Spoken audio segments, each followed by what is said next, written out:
Hello students, मैं आलोक सिंह। आज मैं आपको बिहार बोर्ड का केमिस्ट्री मॉडल सेट 1 लेके आया जो कि 2023 में होने वाले बोर्ड एग्जाम में के लिए बहुत इंपॉर्टेंट है। देखिए, मॉडल सेट कराने का मेरा एक ही पर्पज़ है, वो ये है कि मॉडल सेट बिहार बोर्ड जो लॉन्च करता है उसमें से 40 to 50% क्वेश्चन ऑलमोस्ट सेम हो जाते हैं या उसी के जैसा आता है, ठीक है ना। अब जैसे कि मार्केट में जब ये मॉडल पेपर आएगा तो उसमें हो सकता है कि ऑब्जेक्टिव के बहुत सारे आंसर गलत दिए हो। एक्चुअली में देखिए, हम ये नहीं बोल रहे कि बिहार बोर्ड आंसर गलत बता रहा है, बस गलत यहाँ पे होता है जो टाइपिंग मिस्टेक हो जाती है। तो हम चाहते हैं कि जो भी स्टूडेंट्स अगर मॉडल पेपर पढ़े तो उसको सही आंसर मिले, ठीक है। इसी पर्पज़ से मैं मॉडल सेट 1 का आंसर आपके सामने मैं लिख रहा हूँ। देखिए, क्वेश्चन को बनाने से पहले आप कृपया करके PDF डाउनलोड कर लें। कौन सा? केमिस्ट्री सेट 1 का मैं लिंक में PDF डाल दूंगा, आप कृपया करके वहाँ से डाउनलोड कर लीजिएगा, तब हम लोग क्वेश्चन सही ढंग से बना पाएंगे। अगर मैं क्वेश्चन लिखवाना शुरू करूँ तो टाइम ज़्यादा वेस्ट होगा, ठीक है। तो देखिए, हम आगे एक एक करके क्वेश्चन पढ़ते हैं और मैं उसका आंसर ऑलरेडी 10 क्वेश्चन का बोर्ड पे लिख दूँ और हम कोशिश करेंगे आज सभी 70 क्वेश्चन का ऑब्जेक्टिव बना लें, ठीक है ना। तो चलिए एक एक करके हम क्वेश्चन पढ़ते हैं और उसका आंसर बोर्ड पे जो लिखा है उसको सही से मिलवा देते हैं। देखिए, पहला क्वेश्चन इसमें क्या लिखा है कि निम्नलिखित में कौन रवादार ठोस पदार्थ का उदाहरण है। Which of the following is an example of crystalline solid? अब इसमें 4 ऑप्शन दिए गए हैं, रबर, कांच, प्लास्टिक, बर्फ। जैसे कि रबर, ग्लास, प्लास्टिक और आइस। अब आपको बता दें कि इन चारों में जो क्रिस्टलाइन सॉलिड का एग्जाम्पल है वो है आइस, ठीक है। हिंदी में उसको क्या बोलते हैं? बर्फ बोलते हैं। सेकंड जो क्वेश्चन इसमें दे रखा है, फलक केंद्रित घनाकार इकाई सेल में परमाणुओं की संख्या होती है। It means the number of atom in a face centered cubic unit cell is 4। कितना होता है? FCC में शॉर्टकट इसको हम बोलते हैं FCC में नंबर ऑफ जो पार्टिकल होता है, कणों की जो संख्या होती है वो 4 होती है, ठीक है। अब तीसरा सवाल ये कि NaCl की संरचना कैसी होती है। इसका मतलब क्या है कि NaCl का स्ट्रक्चर कैसा होता है। तो NaCl का जो स्ट्रक्चर होता है वो FCC होता है। हिंदी में उसको हम लोग क्या बोलते हैं? फलक केंद्रित कहते हैं, ठीक है। देखिए, ये जो तीनों को शुरू के जो भी क्वेश्चन है, हम ये जैसा कि पेपर देख पा रहे हैं, ये चैप्टर वाइज सेट तैयार किया गया। चैप्टर 1, फिर चैप्टर 2, फिर 3, फिर 4, ऐसे करके पेपर बनाया गया। चौथा प्रश्न जो है इसमें पूछ रहा है क्या कि सरल घनीय जालक में संकुलन क्षमता कितनी होगी। इसका मतलब आपसे पूछ रहा है क्या कि सिंपल यूनिट सेल या प्रिमिटिव यूनिट सेल का पैकिंग एफिशिएंसी कितना होगा, ठीक है। तो वो 52% होगा। कितना होगा? 52% होगा। अब इसमें जो 5th नंबर क्वेश्चन है, 5th नंबर है, इसमें क्या पूछ रहा है कि निम्नलिखित में किस प्रकार के घोल मतलब विलयन, निम्नलिखित में किस प्रकार के घोल में परासरण की प्रक्रिया नहीं होगी। इंग्लिश में बोलेंगे, in which of the following type of solution the process of osmosis would not take place. देखिए, ऑस्मोसिस प्रोसेस कहाँ नहीं होता है? वो होता है आइसोटोनिक सॉल्यूशन में। ऑस्मोसिस प्रोसेस कहाँ देखने को नहीं मिलता है? आइसोटोनिक सॉल्यूशन में। देखिए, एक बात आपको बता दें, ऑस्मोसिस होता है क्या? ऑस्मोसिस में क्या होता है कि flow of solvent from lower concentration to higher concentration. Hindi में अगर हम बात करेंगे तो परासरण वह प्रक्रिया है जिसमें विलायक का बहाव निम्न सांद्रता से उच्च सांद्रता की ओर होती है, ठीक है। आइसोटोनिक क्या होता है? आइसोटोनिक एक ऐसा सॉल्यूशन होता है जहां पर दोनों विलयन यानी दो सॉल्यूशन का कॉन्सेंट्रेशन यानी कि सांद्रता बराबर होती है। भाई, जब कॉन्सेंट्रेशन बराबर होगा ना तो सॉल्वेंट का बहाव नहीं होगा। आपको मैं डेफिनेशन में समझाया, क्या बोला? Flow of solvent from lower concentration to higher concentration, ठीक है ना। मतलब निम्न सांद्रता से उच्च सांद्रता की ओर विलायक के बहाव को हम लोग परासरण कहते हैं, ठीक है ना। अब आइसोटोनिक क्या होता है? आइसोटोनिक एक ऐसा सॉल्यूशन होता है जहां पर सॉल्यूशन का कॉन्सेंट्रेशन बराबर है। जब कॉन्सेंट्रेशन बराबर होगा तो क्या सॉल्वेंट का फ्लो नहीं होगा, ठीक है। तो आपका जो सही आंसर है वो 5th मतलब 5वें का आइसोटोनिक सॉल्यूशन है। देखिए, एक बात गौर करेंगे, आइसोटोनिक को हिंदी में लिखना चाहिए था समपरासरणी, लेकिन यहाँ लिखा है कि आइसोटोनिक ही लिखा है। तो थोड़ा सा ना आप गौर करेंगे, कभी कभी इंग्लिश को ही हिंदी में लिखा जाता है। इसका सही हिंदी था समपरासरणी विलयन। क्या नाम है इसका? सम परासरणी विलयन, लेकिन आपको जैसा लिखा है पेपर में वैसे ही लिख दिया हूँ, ठीक है। देखिए छठा जो प्रश्न है उसका जो सही आंसर है, पहले हम पढ़ लेते हैं इसमें लिखा क्या। किसी तनु विलयन के वाष्प दाब का अपेक्षिक अवनमन विलयन में उपस्थित अवाष्पशील विलय के मोल प्रभाज के बराबर होता है। इस कथन को कहते हैं, इंग्लिश में क्या बोलेंगे, the relative lowering of vapour pressure of a solution containing a non volatile solute is directly proportional to the mole fraction of solute. The statement is known as. इस स्टेटमेंट को बोला किसने था, तो ये स्टेटमेंट बोला था राउल्ट्स लॉ ने। किसने बोला था, राउल्ट्स लॉ, यानी कि राउल्ट का नियम, यानी कि छठे प्रश्न का जो सही आंसर है वो राउल्ट का नियम है। इसमें जो सातवां प्रश्न दिया गया सॉरी लिखा गया, एक विलय जिसका विलयन में संयोजन या वियोजन नहीं होता है उसके वेंट हॉफ गुणांक का मान बताइए, ठीक है।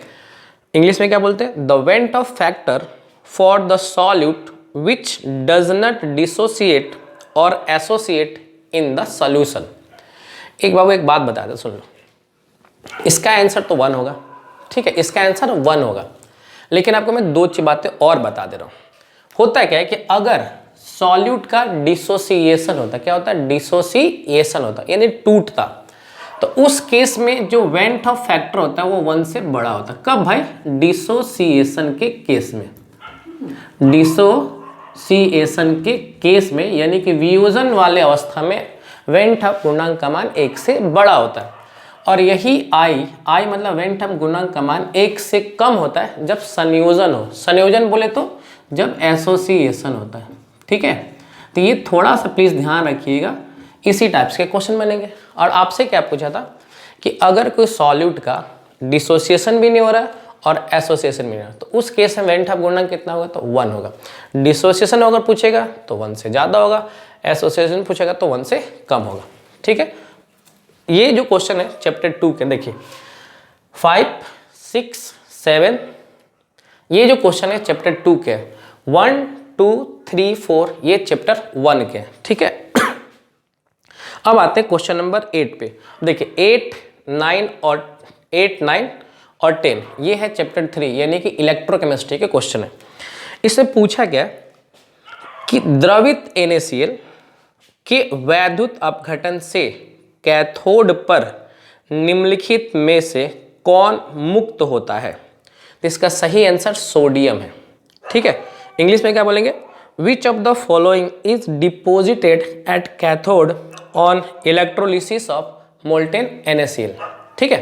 तो इसका सही आंसर है सोडियम। लेकिन यहाँ मैं आपको एक बात और बताना चाहता हूँ, आपसे किसका पूछा आंसर, मोल्टेन NaCl का अगर इलेक्ट्रोलिसिस करेंगे यानी कि द्रवित NaCl का अगर वैद्युत अपघटन करेंगे तो कैथोड पे कौन बैठेगा, तो सोडियम बैठेगा, ये एकदम सही है। लेकिन बाबू अगर एग्जाम में ये पूछ ले जलीय NaCl, क्या बोला मैंने, जलीय NaCl वाले केस में, तो जब जलीय NaCl होगा ना उस केस में इसका आंसर अलग आएगा, ठीक है ना। तो क्वेश्चन को ध्यान से समझिएगा, यहाँ पूछा द्रवित NaCl के वैद्युत अपघटन पर, यानी कि मोल्टेन NaCl के इलेक्ट्रोलिसिस पर कैथोड पे क्या बैठेगा, तो मोल्टेन NaCl बोला है। लेकिन एग्जाम में अगर ये पूछ ले कि एक्वस NaCl के इलेक्ट्रोलिसिस पे क्या होगा, यानी कि जलीय NaCl के वैद्युत अपघटन पर क्या होगा, उसका आंसर अलग होगा। जब मैं अपना खुद का मॉडल पेपर आपको कराऊंगा तो उसमें इसको मैं डिस्कशन करूँगा। और जैसे कि ऑफलाइन क्लासेस में जो भी मेरे स्टूडेंट्स हैं वो सही जानते होंगे कि जितना मैं क्वेश्चन यहाँ सेट में आया ना उसमें 65 क्वेश्चन तो मैं क्लास में वैसे ही बताऊँ कि यही क्वेश्चन बनता ही है। मतलब ये सभी क्वेश्चन ऑलरेडी मेरे सेट में है जो मैं क्लास में प्रैक्टिस कराऊंगा और करा भी रहा हूँ, ठीक है ना। तो मैक्सिमम क्वेश्चन हमारे सेट के मिल रहे हैं इसमें, ठीक है। चलिए अब क्वेश्चन नंबर हम क्या देखते हैं, 9। इसमें क्या पूछ रहा है कि फराडे के विद्युत विच्छेदन के प्रथम नियम को निरूपित करने के लिए निम्नलिखित में कौन समीकरण सही है। इंग्लिश वाले की बात करते हैं क्या, which of the following is correct equation to represent Faraday first law of electrolysis. Faraday first law of electrolysis, बाबू देखिए Faraday first law of electrolysis में ना W बराबर ZIT होता है। अब यहाँ पे W क्या था, जो कैथोड पे मास डिपॉजिट होता है, यानी कैथोड पे जो द्रव्यमान इकट्ठा होता है। अब आपके ऑप्शन में ये तो नहीं है, यहाँ पर W की जगह आपके जो पेपर में है उसमें M लिखा हुआ है, Z की जगह पे Z है और I से सबको पता है करंट होता है, तो यहाँ करंट को C से इंडिकेट किया है और T को T से किया। तो आपका सही आंसर क्या है, M equal to Z C T इसका सही आंसर है। ठीक है, और 10वां जो प्रश्न है ये थोड़ा सा ना अजीब प्रश्न है। पूछा इसमें यह है कि निम्नलिखित में कौन सी अभिक्रिया एनोड पर संभव नहीं है, मतलब ये इनमें से कौन सा रिएक्शन एनोड पे नहीं होगा। तो इसका सही आंसर ऑप्शन नंबर डी है। देखिए जो भी लोग इलेक्ट्रोकेमिस्ट्री का लेक्चर पढ़ा होगा या कहीं ना कहीं पढ़ा होगा, एक बात का जानकारी उनको बिल्कुल होगा कि एनोड पे ऑक्सीडेशन होता है। क्या होता है, एनोड पे ऑक्सीडेशन होगा। तो कृपया करके जो भी विद्यार्थी पढ़ रहे हैं आप यार ना रिएक्टेंट और प्रोडक्ट में ऑक्सीडेशन नंबर चेक कर लेना। क्या चेक कर लेना है, ऑक्सीडेशन नंबर। यदि रिएक्टेंट से ज़्यादा प्रोडक्ट का ऑक्सीडेशन नंबर आ रहा है, रिएक्टेंट से ज़्यादा अगर प्रोडक्ट का ऑक्सीडेशन नंबर आ रहा है, इट मीन्स उसका ऑक्सीडेशन हो रहा है। ठीक है, और एनोड पे ऑक्सीडेशन होता है। और जैसा कि मैं देख पा रहा हूँ इन तीनों प्रश्न में रिडक्शन ही हो रहा है। क्या हो रहा है, रिडक्शन हो रहा है। और जब रिडक्शन होता है तो कैथोड पर होता है, एनोड पर नहीं होता है। तो इनका जो सही आंसर है नॉन ऑफ दीज होगा। ठीक है, अब आगे का प्रश्न बात करेंगे, क्वेश्चन नंबर 11। ठीक है, 11 में क्या दे रखा है, देखिए हम यहाँ पे क्वेश्चन में 11 देखते हैं। इसमें पूछा क्या है कि निम्नलिखित में किस वैद्युत अपघट्य विलयन का विशिष्ट चालक तो सबसे कम होता है।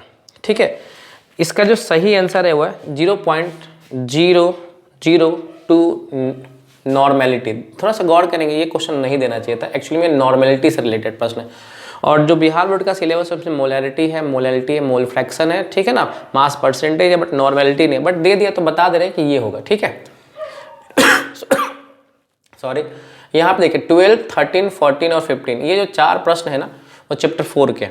इसके पहले चैप्टर 3, 1, 2 खत्म हो चुका है। अब देखिए इसमें सवाल ये लिखा है कि आपके पास 2A से B एक कोई रिएक्शन हो रहा है, 2A से B कोई रिएक्शन हो रहा है। ठीक है ना। अब कह रहा है क्या कि इसको रेट ऑफ रिएक्शन में कैसे लिखते हैं, रेट ऑफ रिएक्शन इसका कैसे लिखते हैं। तो देखिए बाबू D मतलब चेंज, और यहाँ कोष्टक से इंडिकेट कर रहा है कॉन्सेंट्रेशन यानी सांद्रता। Change in concentration of A बटा में लिखेंगे चेंज इन टाइम। लेकिन समय के साथ साथ जो होता है कॉन्सेंट्रेशन यानी कि सांद्रता घटती है, तो इसलिए इसके आगे लगा देंगे माइनस। और यहाँ जो 2 दिख रहा है ना इसलिए यहाँ पर आ जाएगा 1/2। तो इसका सही आंसर क्या है, -1/2 change in concentration of A by change in time. ध्यान देना, अगर रिएक्टेंट की बात करें, अभिकारक का पूछा है अभिक्रिया वेग, अगर उत्पाद का पूछता ना तो यहाँ प्लस आ जाता। ठीक है, तो थोड़ा इसका ध्यान रखेंगे। अभिकारक का पूछेगा तो माइनस में लिखेंगे और उत्पाद का पूछेगा तो प्लस में लिखेंगे। ठीक है जो 13 नंबर क्वेश्चन है उसमें पूछ रहा है कि किस अभिक्रिया के वेग स्थिरांक निम्नलिखित में किस पर निर्भर करता है। ठीक है, the rate constant of A reaction depends upon which of the following. ठीक है, रेट कांस्टेंट किस पर डिपेंड करते हैं, यानी अभिक्रिया का वेग स्थिरांक किस पर निर्भर करता है। ठीक है, तो ये सिर्फ और सिर्फ तापमान यानी कि टेम्परेचर पर निर्भर करता है। ठीक है, अब क्वेश्चन नंबर 14 है। चलिए एक बात आपको बता दें कि अगर आप लोग आर्हेनियस इक्वेशन पढ़े होगे ना चैप्टर 4 का, तो वहाँ एक स्टेटमेंट लिखा गया हो क्या कि अगर टेम्परेचर 10 डिग्री बढ़ता है तो रेट कांस्टेंट लगभग दोगुना हो जाता है। ठीक है ना, अगर टेम्परेचर 10 डिग्री बढ़ता है तो रेट कांस्टेंट लगभग दोगुना हो जाता है। तो इसका सीधे संपर्क ये बोल सकते हैं कि टेम्परेचर बढ़ेगा तो रेट कांस्टेंट भी हमारा बढ़ जाएगा। ठीक है, अब देखिए जो 14 नंबर क्वेश्चन और 15 नंबर क्वेश्चन है, एक बात आप लोग समझ लीजिए, अगर कोई भी रिएक्शन कैटलिस्ट के प्रेजेंस में होता है, कोई भी रिएक्शन कैटलिस्ट के प्रेजेंस में होता है वो जीरो ऑर्डर रिएक्शन होता है। इतना तो आप समझ जाइए, मतलब ये एक आसान तरीका है पकड़ने का कि इसमें जीरो ऑर्डर रिएक्शन कौन है। क्या बोला मैंने, कोई भी रिएक्शन अगर कैटलिस्ट के प्रेजेंस में होगा तो उसको बोलेंगे कैटलिस्ट, मतलब उत्प्रेरक की उपस्थिति में अगर कोई अभिक्रिया हो रही होगी तो समझिएगा जीरो ऑर्डर रिएक्शन है। ठीक है ना। अब यहाँ देख लीजिए कि इसमें 4 प्रश्न है, ठीक है ना। अब चारों प्रश्न के तीर के ऊपर यानी एरो के ऊपर एक जगह H+ लिखा हुआ है, दिख रहा है। अब H+ लिखने का मतलब हो गया कि कैटलिस्ट हो गया। इसका मतलब क्या है कि ये एक कैटलिस्ट है और कैटलिस्ट के प्रेजेंस यानी उत्प्रेरक की उपस्थिति में होने वाला अभिक्रिया 0 ऑर्डर होता है। क्या होता है? शून्य कोटि अभिक्रिया होता है। और इसमें पूछा है कि इनमें से कौन प्रथम कोटि अभिक्रिया नहीं है पूछा है। तो ऑब्वियस है बात यही है कि इसका सही आंसर क्या है? 0 ऑर्डर रिएक्शन। अगर ये पूछ लेता कि इनमें से प्रथम कोटि अभिक्रिया कौन है, अगर ये सवाल होता कि इनमें से प्रथम कोटि अभिक्रिया कौन है, तो इसका सही आंसर होता है ऑप्शन नंबर बी। हमको इस क्वेश्चन में डाउट लग रहा है कि इसमें लग रहा है कुछ गलत है, क्योंकि अगर हम बात करेंगे ना इनमें से कौन सी अभिक्रिया प्रथम कोटि को नहीं दर्शाता, तो इसका ए आंसर भी सही है, सी भी सही है और डी भी सही है, ठीक है ना। तो इस क्वेश्चन में कुछ ना कुछ गलतियां हैं। या तो ये इसको ये पूछना चाहिए इनमें से कौन प्रथम कोटि अभिक्रिया देगा, तो इसका सही आंसर ऑप्शन बी होता। अब बाकी सभी आंसर जो है ना वो प्रथम कोटि अभिक्रिया नहीं दर्शा रहा है, ठीक है।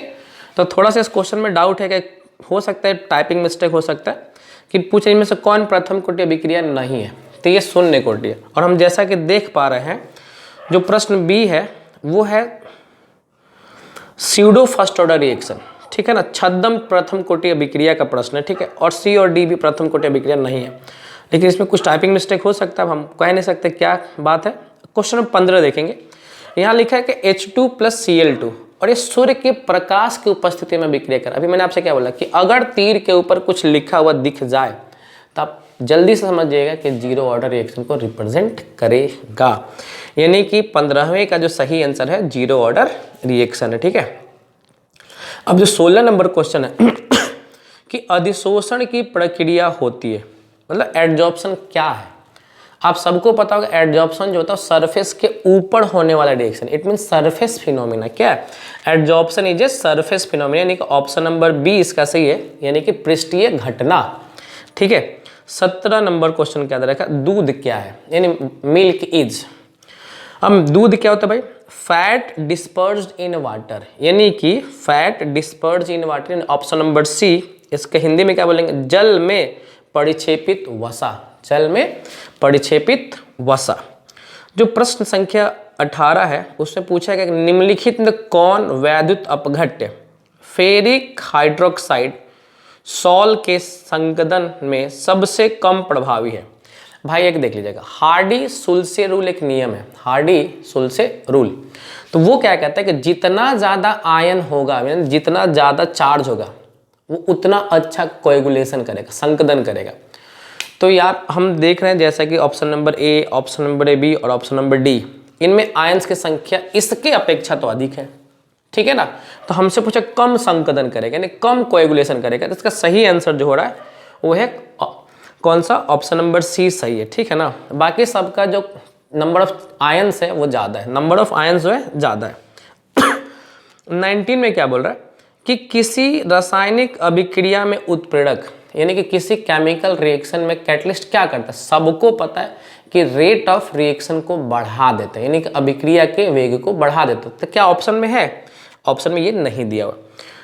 तो और भी बात बताते हैं कि कैटलिस्ट एक काम और करता है, एक्टिवेशन एनर्जी को नीचे घसका देता है, ठीक है ना। एक्टिवेशन एनर्जी को नीचे घसका देता है। तो हम ये क्या कर सकते हैं क्या कि सक्रिय ऊर्जा को घटा देते हैं। इसका सही आंसर है ऑप्शन नंबर बी, यानी कि डिक्रीज या lower the activation energy. Question number 20 क्या दे रखा है कि विच of the following metal is obtained by cyanide process. कौन सा मेटल, इन कौन सी धातु साइनाइड प्रोसेस से पाई जाती है? तो यहाँ तो आंसर सिल्वर है, लेकिन एक बात और याद रखिएगा, सिल्वर के साथ साथ चांदी भी यहाँ सही आंसर है। अगर ऑप्शन में सिल्वर नहीं है तो पक्का गोल्ड होगा, ठीक है। इस बात का ध्यान रखेंगे कि अगर सिल्वर नहीं होगा तो क्या होगा? गोल्ड होगा, ठीक है ना। देखिए क्वेश्चन नंबर 21 में यानी 21 में क्या लिखा है कि निम्नलिखित में किसके द्वारा धमन भट्टी में लौह ऑक्साइड का अवकरण होता है? मतलब ब्लास्ट फर्नेस में आयरन ऑक्साइड किसके द्वारा रिड्यूस होता है, यानी कि आयरन ऑक्साइड के अपचयन में कौन सहायता करता है? तो उसका नाम है कार्बन मोनोऑक्साइड। इसका ध्यान रखेंगे, ठीक है। दूसरा सवाल ये पूछ रहा है, मतलब 22 नंबर सवाल क्या पूछ रहा है कि वैद्युत अपघटन पर आधारित किसी अशुद्ध धातु को शोधन की प्रक्रिया कहलाती है। The process of refining of an impure metal based on electrolysis is called, उसको हम लोग कहते हैं इलेक्ट्रो रिफाइनिंग। क्या कहते हैं? इलेक्ट्रो रिफाइनिंग, यानी कि वैद्युत शोधन कहते हैं, ठीक है ना। अब 23 नंबर सवाल क्या है कि निम्नलिखित में किससे तांबा धातु का निष्कर्षण होता है? किससे तांबा धातु का निष्कर्षण होता है? तो बाबू एक बात बता दें, इसमें एक बड़ा फेमस एग्जांपल दिया है जिसको ध्यान रखेंगे। पूछा क्या है कि विच of the following copper metal is extracted. इसमें बड़ा फेमस एक आंसर है कॉपर पाइराइट। ये बिहार बोर्ड का सबसे प्रिय क्वेश्चन है, सबसे प्रिय क्वेश्चन है कॉपर पाइराइट। तो CuFeS2 कॉपर पाइराइट है जो कि इसका सही आंसर है। नाम लिख लीजिएगा इसका, क्या नाम है? Copper pyrite. कॉपर पाइराइट इसका सही आंसर है। अब आगे क्या पूछा, निम्नलिखित में कौन हाइड्रोजन बॉन्ड नहीं बनाता? हाइड्रोजन आबंध कौन नहीं बनाता? तो मेरे ख्याल से जितने भी लोग वीडियो देख रहे हैं इनका तो एक ज्ञान होगा सबका कि हाइड्रोजन बॉन्ड कौन बनाता है, ये जान जाओ। फ्लोरीन, ऑक्सीजन और नाइट्रोजन। फ्लोरीन, ऑक्सीजन और नाइट्रोजन के साथ जब भी H को देखोगे ना तो समझ जाना कि हाइड्रोजन बॉन्ड इन्हीं तीनों में है और किसी में नहीं है। तो अगर आप ऑप्शन देख रहे होगे तो उसमें एक HCl है, यानी उसी में क्या नहीं है? हाइड्रोजन बॉन्ड नहीं बन रहा है, ठीक है। अब आगे क्या पूछा है कि उत्कृष्ट गैसों का इलेक्ट्रॉनिक विन्यास क्या होता है, यानी कि नोबल गैस का इलेक्ट्रॉनिक कॉन्फ़िगरेशन, यानी आखिरी वाला। तो NS2NP6 क्या होता है? NS2NP6। हाँ, इसमें एक बात और ध्यान है, किसको छोड़ के, तो यहाँ ध्यान रख लेते हैं एक्सेप्ट हीलियम। हीलियम का जो विन्यास होता है 1s2 होता है। थोड़ा सा इसका ध्यान रखेंगे।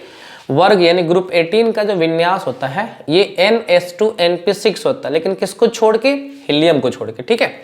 तो ये जो प्रश्न है ना चैप्टर्स यहाँ से 21, 22, 23, 24, ये चैप्टर 21, 22, 23 ये चैप्टर 6 का क्वेश्चन है। लेकिन ये जो 24 है, 25 है, ये सब है चैप्टर 7 यानी P ब्लॉक का ये क्वेश्चन है, ठीक है। अब क्वेश्चन नंबर 26 क्या कह रहा है कि इनमें से प्रबल ऑक्सीकारक कौन है? तो एक बात बता, पूरे पीरियोडिक टेबल में स्ट्रॉन्ग ऑक्सीडाइजिंग एजेंट यानी प्रबल ऑक्सीकारक फ्लोरीन है। क्या है? फ्लोरीन। लेकिन मैं आपको एक बात और बताता हूं, अगर क्वेश्चन में ये आ जाता है कि प्रबल अवकारक कौन है, यानी कि स्ट्रॉन्ग रिड्यूसिंग एजेंट कौन है, ऑक्सीकारक पूछ रहा है तो फ्लोरीन सही है। लेकिन अगर अवकारक पूछ लिया यानी कि रिड्यूसिंग एजेंट पूछ लेगा तो उसका सही आंसर लिथियम पे आप टिक मारेंगे, ठीक है ना। यानी कि स्ट्रॉन्ग रिड्यूसिंग एजेंट पूछेगा तो लिथियम सही होगा, ऑक्सीडाइजिंग एजेंट पूछा है तो फ्लोरीन सही है, ठीक है। अब जो क्वेश्चन नंबर 7 दे रखा है, लिखा है क्या कि ये 2022 का क्वेश्चन है। S8 में सल्फर का ऑक्सीकरण संख्या कितना? तो 0 है। कितना है? 0 होता है। अब क्या पूछा 28 नंबर, निम्नलिखित युग्मों में संक्रमण तत्व है, मतलब जो पेयर है उसमें से कौन ट्रांजिशन मेटल का पेयर है? तो आपको दिख रहा होगा कि ऑप्शन नंबर जो डी है ना उसमें कॉपर और आयरन दिख रहा है, और कॉपर आयरन ही डी ब्लॉक एलिमेंट है। बाकी मैं डिस्कशन नहीं कर रहा हूँ, सही आंसर मैं उसको बता रहा हूँ। 29 नंबर क्या पूछा है कि विच of the following ions is diamagnetic. इनमें से कौन डायामैग्नेटिक यानी प्रति चुंबकीय, इनमें से कौन प्रति चुंबकीय है? तो प्रति चुंबकीय का मतलब क्या होता है? इसके सभी इलेक्ट्रॉन युगलित हो। इसमें सही आंसर है ऑप्शन नंबर सी, Sc3+, ठीक है। इसका यही डायामैग्नेटिक है, अब बाकी के सब पैरामैग्नेटिक यानी अणु चुंबकीय हैं। अब जो क्वेश्चन नंबर 30 है उससे पूछा है वेनेडियम का इलेक्ट्रॉनिक विन्यास क्या होगा। तो वेनेडियम का परमाणु संख्या 23 होता है यानी कि एटॉमिक नंबर 23 होता है। तो देखिएगा जिसके आउटर मोस्ट सेल में ये होगा 4s2 3d3 यानी आपका जो सही आंसर है ऑप्शन नंबर बी इसका सही आंसर है, ठीक है। किसका सही आंसर है? क्वेश्चन नंबर 30 का सही आंसर है, ठीक है। अब हम बात करेंगे क्वेश्चन नंबर 31। देखिए हम क्वेश्चन नंबर 31 करते हैं। 31 में क्या पूछ रहा है? निम्नलिखित में कौन लेंथेनॉइड तत्व है? तो इसका सही आंसर सी है, Gd। 32 में क्या पूछ रहा है? KMnO4 पोटेशियम पर मैंगनीज में मैंगनीज का ऑक्सीकरण संख्या यानी कि ऑक्सीडेशन में कितना? तो +7 होता है, ठीक है ना। ये हम क्लास में जब हम ऑफलाइन क्लास में सभी क्वेश्चन बताए हुए कि ऐसे ही क्वेश्चन ये सब क्वेश्चन पूछा जाता है, ठीक है। 33 नंबर क्वेश्चन में क्या पूछ रहा है कि NiCO4 यानी कि टेट्रा कार्बोनिल निकेल का हाइब्रिडाइजेशन यानी प्रसंकरण क्या है, तो sp3 होता है। ये ना जो अभी हम क्वेश्चन पढ़े टेट्रा कार्बोनिल निकल, ये बिहार बोर्ड का एक प्रिय क्वेश्चन है। आप लगभग हर साल ना ये दो क्वेश्चन देख पाएंगे। कौन कौन सा, एक कॉपर पाइराइट वाला और एक अभी ये वाला। ये प्रिय क्वेश्चन मतलब हर साल के पेपर में मिल जाएंगे क्वेश्चन। ये 34 नंबर क्वेश्चन देखिए, ये 34 क्वेश्चन, 34 आपका जो है 35 है, ये हम आज हम क्लास में डिस्कशन किया और देखो इस सेट में दिया हुआ है, पेपर में आया हुआ है। इसमें लिखा है क्या है कि क्वेश्चन लिखा है क्या कि इसमें जो भी ऑक्सीडेस कॉम्प्लेक्स कंपाउंड दिया है उसमें क्रोमियम का कोऑर्डिनेशन नंबर कितना है, तो कोऑर्डिनेशन नंबर इसका 6 है, ठीक है ना। कोऑर्डिनेशन नंबर कितना है इसका 6 दिया हुआ है। 35 नंबर जो क्वेश्चन दिया है और सेम एग्जाम्पल भी सेम, सब चीज में वही बात कर रहा हूँ। इसमें क्या पूछ रहा है कि जो आपके पास क्वेश्चन दे रखा है कि इनमें कौन सा संबंध है, यानी इनमें कौन सा संबंध दिख रहा है, तो बाबू आपको बता दें कि इनमें दिख रहा है जो उसका नाम है आयोनाइजेशन आइसोमर, यानी कि आयनन समझौता। किसमें, आयनन समझौता इसमें दिख रहा है। इसका सही आंसर है option number A, ionization isomer, ठीक है। अब यहाँ पे क्या दिख रहा है, 36 क्वेश्चन क्या पूछ रहा है कि क्लोरोफॉर्म क्या है।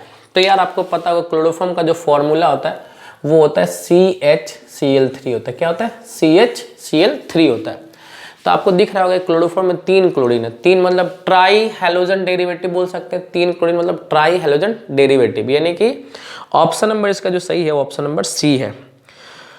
37 में क्या पूछ रहा है, ethyl bromide on reaction with sodium metal in dry ether gives. बाबू ये पता है कौन सा रिएक्शन, उर्च रिएक्शन है। कौन सा रिएक्शन है, उर्च रिएक्शन।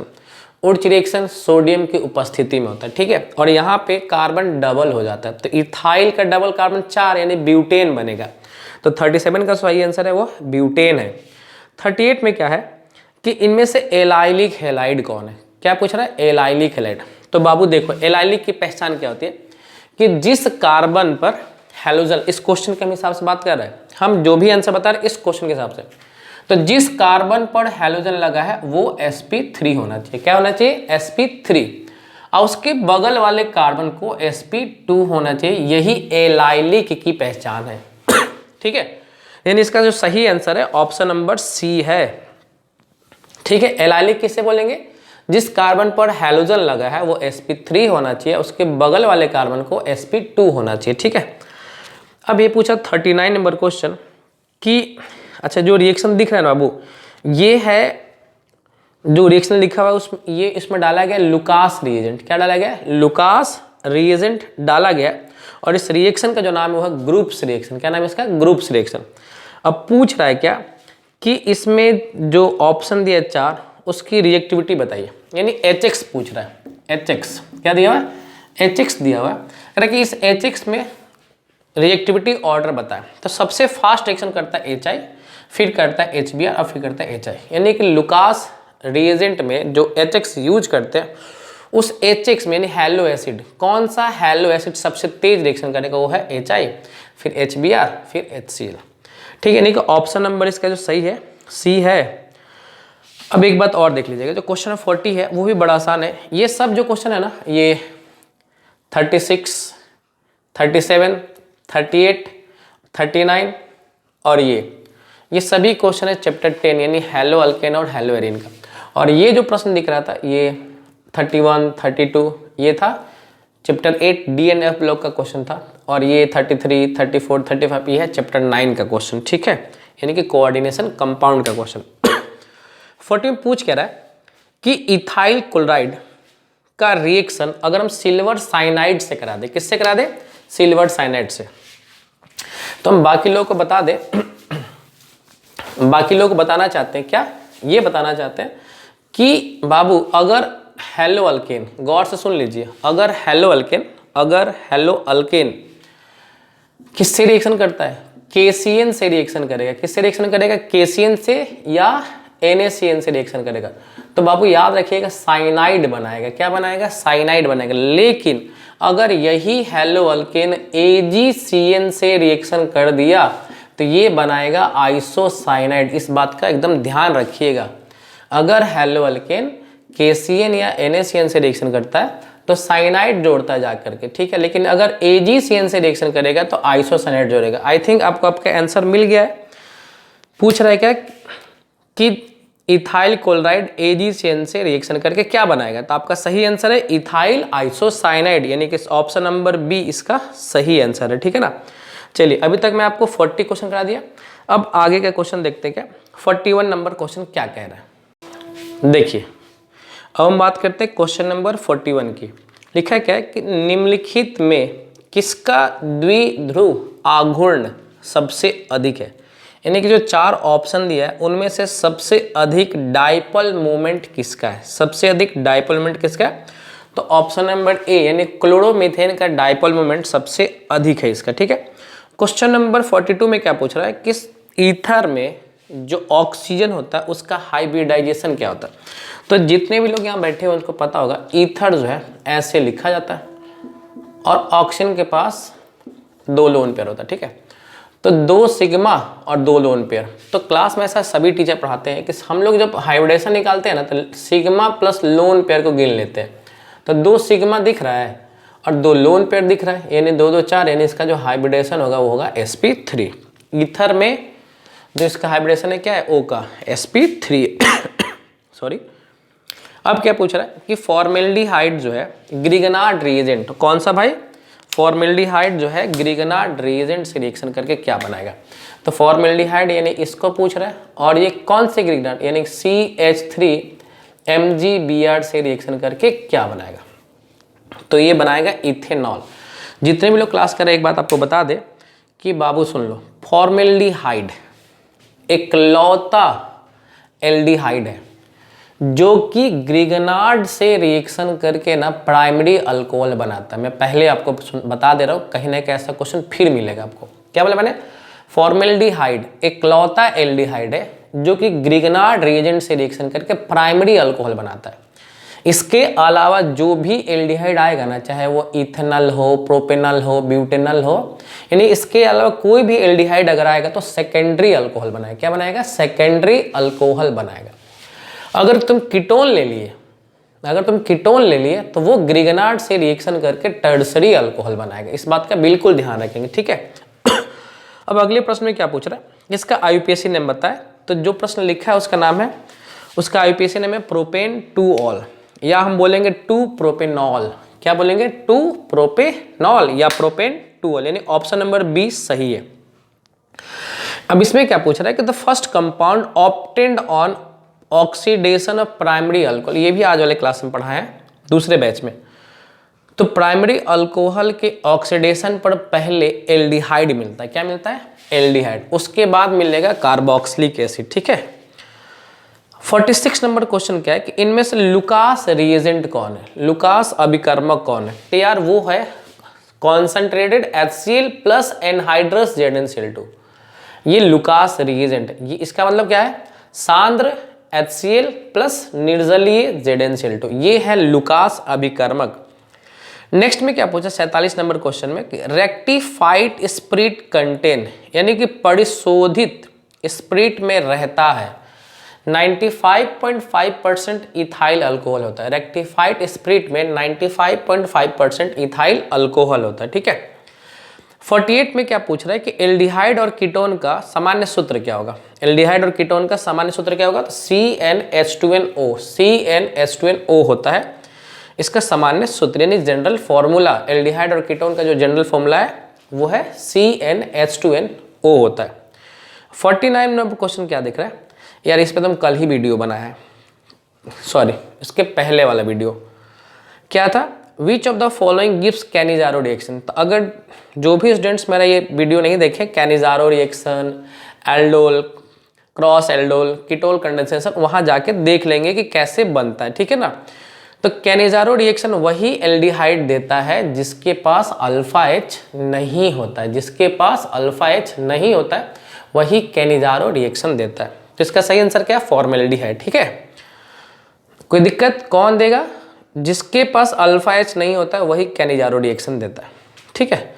अब जो 50 नंबर क्वेश्चन लिखा है कि CH3CHO का IUPAC नाम बताए, यानी आपसे CH3CHO का IUPAC नाम पूछ रहा है, तो यार इसका IUPAC नाम इथेनल है। क्या नाम है इसका? इथेनल। तो अभी तक हम लोग 50 क्वेश्चन कर लिए।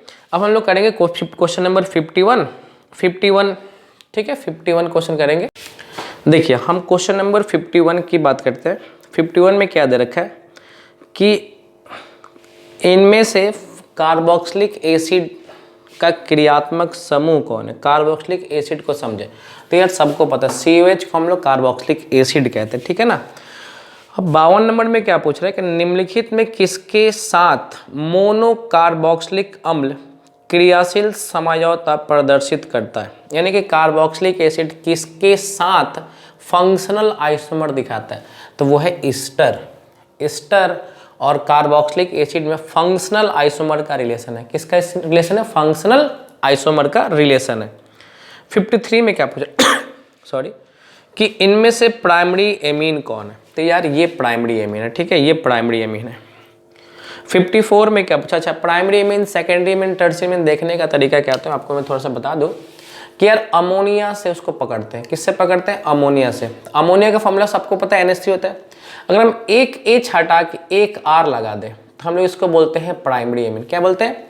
अब अगर हम 2 H हटा के 2 R लगा दें, R मतलब अल्काइल ग्रुप, तो इसको हम लोग बोलेंगे सेकेंडरी एमीन। अब अगर हम तीनों H हटा के 3 R लगा दें तो इसको बोलेंगे टर्शरी एमीन। क्या बोलेंगे इसको? Tertiary amine. तो आपसे क्या पूछा था कि इनमें से प्राइमरी एमीन कौन है? तो RNH2। ठीक है।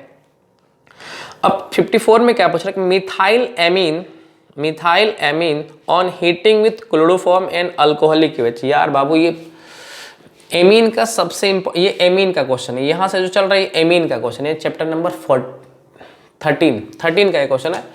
और यार ये पता है कौन सा रिएक्शन है? ये है carbyl amine reaction. Carbyl amine reaction है ये।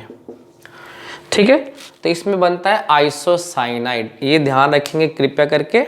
निम्नलिखित क्या पूछा था इसमें से? मिथाइल एमीन क्लोरोफॉर्म और अल्कोहलिक KOH के साथ रिएक्शन करके क्या बनाता है? तो ये बनाता है मिथाइल आइसोसाइनाइड बना देने का ऑप्शन नंबर A आपका सही है।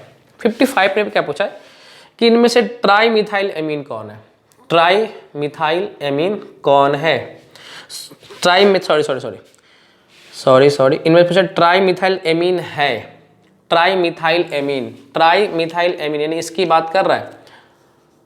ट्राई मतलब 3 गो मिथाइल लगा दे। हाई देखो अभी ने आपको पढ़ाए हैं कि H हटा के R लगाएंगे तो टर्शरी हो जाएगा। तो इसको क्या बोलेंगे? Tertiary amine. यानी जो 55 नंबर क्वेश्चन है उसका सही आंसर है टर्शरी एमीन, यानी ऑप्शन नंबर C।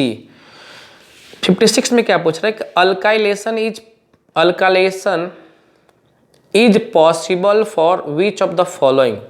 यानी कि निम्नलिखित में किसका अल्कनीकरण संभव है? अल्कनीकरण मतलब कौन इसमें से अल्काइलेशन अभिक्रिया दे सकते? तो भाई इसमें ना ऑप्शन में कुछ गड़बड़ी है। इसका सही आंसर है ऑप्शन A और B, यानी प्राइमरी एमीन और सेकेंडरी एमीन जो है अल्काइलेशन रिएक्शन देता है और टर्शरी एमीन अल्काइलेशन रिएक्शन नहीं देता है। टर्शरी एमीन क्यों नहीं देता? क्योंकि उसके पास H नहीं होता। देख लीजिए, टर्शरी एमीन के पास H नहीं होता। प्राइमरी एमीन और सेकेंडरी एमीन के पास H होता है, इसलिए ये अल्काइलेशन रिएक्शन दे पाता है। जिसके पास H नहीं होगा वो अल्काइलेशन रिएक्शन नहीं देगा। तो टर्शरी एमीन इनमें से अल्काइलेशन रिएक्शन नहीं देगा। तो आपसे पूछे इनमें से कौन अल्काइलेशन रिएक्शन देगा, तो इसका सही आंसर A और B दोनों है। ठीक है। और 57 में क्या पूछ रहा है कि C4H11N ये टोटल कितने आइसोमर बनाएंगे जो कि प्राइमरी एमीन हो? या ऐसे बोलो कि C4H11N मिलकर के कितने प्राइमरी एमीन वाले आइसोमर बनाएंगे? तो टोटल 4 बनाएंगे। ठीक है। 58 क्या? एसीटोनाइट्राइल किसको कहते हैं? तो इथेन नाइट्राइल को हम लोग एसीटोनाइट्राइल कहते हैं। इथेन नाइट्राइल को हम लोग एसीटोनाइट्राइल कहते हैं। 59 में क्या पूछ रहा है कि निम्नलिखित में कौन मोनोसेकेराइड है? मोनोसेकेराइड तो ऑप्शन में लिखा है सुक्रोज, ये डाइसेकेराइड है। ग्लैक्टोस यही सही आंसर। तो इसका सही आंसर है ग्लैक्टोस। जो ऑप्शन में पढ़ ले रहा हूँ सुक्रोस, माल्टोस और लैक्टोस। सुक्रोस, माल्टोस और लैक्टोस यानी कि option number A, C, D ये दोनों के दोनों डाइसेकेराइड है। ठीक है।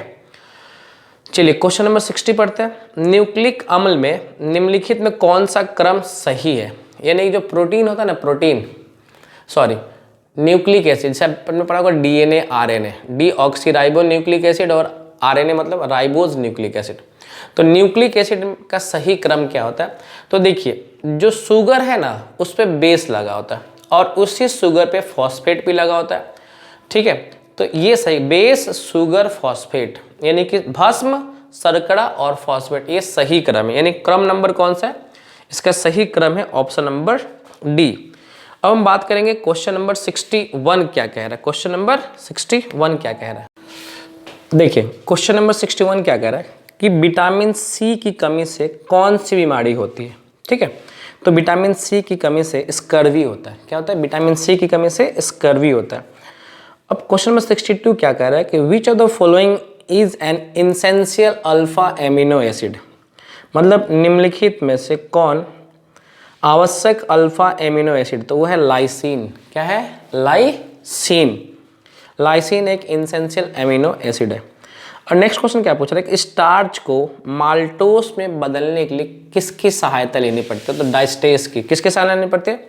डाइस्टेस की सहायता लेनी पड़ती है। किसको? स्टार्च को माल्टोस में कन्वर्ट करने के लिए डाइस्टेस की सहायता लेनी पड़ती है।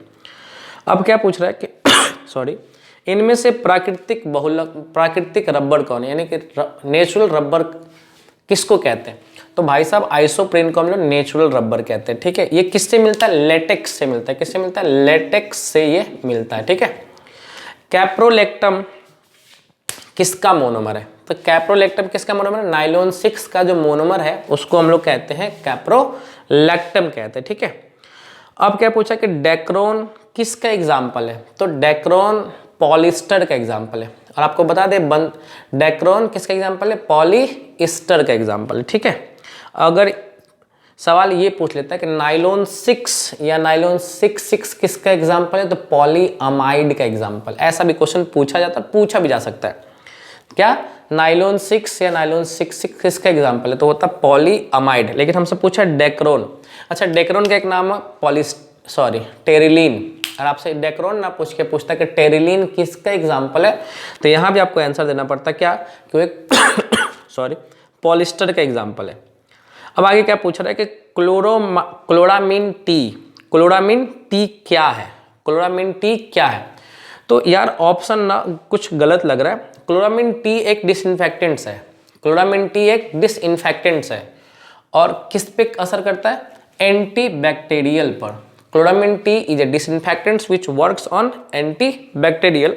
और ऑप्शन में एंटी मलेरियल लिखा हुआ है, एनाल्जेसिक लिखा हुआ है। एनाल्जेसिक मतलब पता है क्या होता है? दर्द निवारक दवाइयाँ। ट्रैंक्विलाइजर पता है क्या होता है? मतलब टेंशन में अगर होता है कोई ना तो उसको ट्रैंक्विलाइजर दवाइयाँ देते हैं, मतलब बोलते हैं हिंदी में उपसामक कहते हैं। ट्रैंक्विलाइजर मतलब टेंशन होता है उसके लिए ये दवा देते हैं। एंटीसेप्टिक त्वचा के ऊपर अगर कोई लिविंग टिश्यू होता है ना, अगर वहाँ कट छट गया तो वहाँ पे एंटीसेप्टिक क्रीम लगाते हैं। तो एंटीसेप्टिक और डिसइंफेक्टेंट में एक बड़ा अंतर है। एक बात आपको बता दें, एंटीसेप्टिक और डिसइंफेक्टेंट में एक बहुत बड़ा अंतर है। जैसे डिटॉल एंटीसेप्टिक भी है और डिसइंफेक्टेंट्स भी है। कब क्या काम करेगा? अगर हम डिटॉल को अपने त्वचा पर लगाते हैं तो वो उस समय एंटीसेप्टिक की तरह काम कर रहा है। लेकिन अगर हम उसी डिटॉल से फर्श साफ कर रहे हैं, किसी इंस्ट्रूमेंट को साफ कर रहे हैं, तो उस समय वो डिसइंफेक्टेंट्स हो गया, ठीक है ना। तो अगर हम किसी लिविंग सेल पे लगाएंगे तो वो कहलाएगा एंटीसेप्टिक। लेकिन अगर नॉन लिविंग चीज पे यूज करेंगे तो हम उसको कहेंगे कि वो वर्क कैसे कर रहा है? डिसइंफेक्टेंट्स की तरह काम कर रहा है, ठीक है। चलिए क्वेश्चन नंबर 68 क्या पूछ रहा है कि पेनिसिलिन का खोज किसने किया था? पेनिसिलिन का खोज किसने किया था? तो उसका खोज किया था अलेक्जेंडर फ्लेमिंग ने पेनिसिलिन का खोज किया था, ठीक है। अब यहाँ क्या लिखा है? फिनॉल का यूज कैसे करते हैं? तो फिनॉल का यूज एज ए डिसइंफेक्टेंट्स करते हैं। कैसे करते हैं? फिनॉल का यूज करते हैं एज ए डिसइंफेक्टेंट्स करते हैं। अब यह लास्ट और आखिरी क्वेश्चन है इस सेट का। मॉर्फिन का यूज करते हैं बेहोशी के लिए, ठीक है ना। तो मॉर्फिन का यूज करते हैं बेहोशी के लिए। तो बेहोशी को हम लोग इंग्लिश में क्या बोलते हैं? एनेस्थेटिक। मतलब एनेस्थेटिक के थ्रू किसी पेशेंट को एनेस्थेसिया के थ्रू किसी पेशेंट को बेहोश करते हैं, ठीक है। क्या नाम है इसका, एनेस्थेटिक। मॉर्फिन कैसे वर्क करता है, एनेस्थेटिक की तरह वर्क करता है। ठीक है, आई होप आपको सभी 70 क्वेश्चन का सही आंसर मिल गया होगा, और जो हमने आपको आंसर बताया बिल्कुल सही बताया। आप इसको एकदम जैसे ही मैंने बताया वैसे आप हूबहू याद कर लीजिएगा। और हाँ, इसमें से जितना भी क्वेश्चन हम अभी देख रहे हैं 70 क्वेश्चन, इनमें से 65 क्वेश्चन मैं अभी गिन चुका, 65 क्वेश्चन हमने जो मॉडल में बनाया बच्चों को देने के लिए वो एकदम मैच कर रहा है। ठीक है, जो कि हम क्लास में प्रैक्टिस करवा रहे हैं और करवाएंगे। तो इस 70 में 65 क्वेश्चन मेरा पेपर जो हमने पहले ही बना रखा है, जो हम बच्चों को देंगे या दे रहे हैं, मतलब कुछ बैच में दे रहे हैं कुछ बैच में नहीं दे रहे हैं, उनमें से बिल्कुल मैच कर रहा है। ठीक है, तो उम्मीद करते हैं कि पेपर अगर इस तरह का आएगा तो मेरे जो ऑफलाइन वाले बच्चे हैं उनके लिए बहुत अच्छा रिजल्ट बनने वाला। ठीक है, अभी मैं आपको सिर्फ ऑब्जेक्टिव करवा रहा हूँ, फिर आवश्यकता पड़ेगा अगर आपको लग रहा है कि सर आप मुझे 2 नंबर वाला क्वेश्चन भी करा दीजिए, तो हम आपको 2 नंबर वाले क्वेश्चन भी करवा देंगे। लेकिन जो आपको लगे कि आपसे नहीं बनेगा वही प्रश्न का डिमांड करेंगे। ठीक है, क्या कि बहुत सारे आंसर तो मुझे बहुत आसान लग रहे हैं, तो इजी क्वेश्चन आप कृपया करके बना लेंगे। जो लग रहा है कि आपसे नहीं बनेगा वो आप हमसे डिमांड करेंगे तो हमको समझा भी देंगे और बता भी देंगे। ठीक है, चलिए मिलते हैं नेक्स्ट वीडियो में। Best of luck, I hope आपका दिन शुभ हो जाए और खूब पढ़ाई करिए। एग्ज़ाम अभी आपसे बस कितना दिन है, आज हम वीडियो जो बना रहे आज है 15 तारीख, 15 दिसंबर को हम वीडियो बना रहे हैं। आपका पेपर 1 फरवरी से, तो ऑलमोस्ट आपके पास 45 डेज़ है। तो खूब मेहनत करिए। अगर डाउट हो तो आप हमको कमेंट करेंगे, जो भी डाउट होगा हम उसको सॉल्व करके ज़रूर बताएंगे। ठीक है, बाय बाय।